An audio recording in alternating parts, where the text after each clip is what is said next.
रानू बैठी ऐसे सोच रही थी कि तभी रानू की नजर वहां पर एक बड़े विशाल घर पर गई।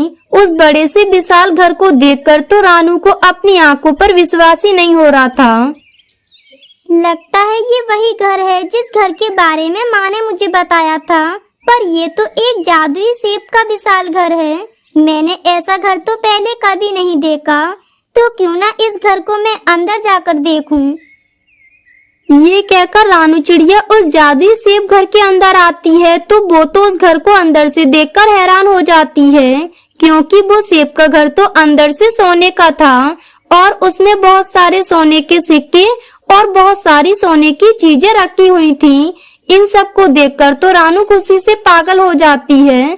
तब वो अपने मन ही मन कहती है, मैं कहीं कोई सपना तो नहीं देख रही। आज मेरा सपना पूरा हो गया। अब मैं भी अमीर हो जाऊंगी। लेकिन मैं इतने सारे सोने के सिक्के अपने साथ अकेले कैसे लेकर जा पाऊंगी। मैं ऐसा करती हूँ, आज थोड़े बहुत सोने के सिक्के अपने साथ ले जाती हूँ और कल सुबह अपने साथ एक थैला लेकर आऊंगी जिसमें मैं ये सारे सोने के सिक्के भरकर ले जाऊंगी। फिर रानू वहां से थोड़े से सोने के सिक्के लेकर अपने घर आ जाती है। जब रानू की माँ रानू पर इतने सारे सोने के सिक्के देखती है तो वो उससे बोलती है, रानू बेटी, तुझे इतने सारे ये सोने के सिक्के कहाँ से मिले? मुझे सच बता, कहीं तू ये सोने के सिक्के चोरी कर तो नहीं लाई है? रानू चिड़िया ने अपनी माँ से डांट खाने के डर के कारण अपनी माँ को उस जादुई सेब घर के बारे में कुछ नहीं बताया और अपनी माँ से झूठ कहा। ये सोने के सिक्के दरअसल माँ, जब मैं जंगल से सूखी लकड़ियाँ लेकर घर वापस आ रही थी तभी ये मुझे रास्ते में पड़े हुए दिखाई दिए। माँ, मैंने दूर दूर तक देखा पर मुझे कोई भी नजर नहीं आया, इसलिए मैं इन्हें उठाकर अपने साथ घर ले आई। मैंने ये चोरी नहीं किए हैं माँ।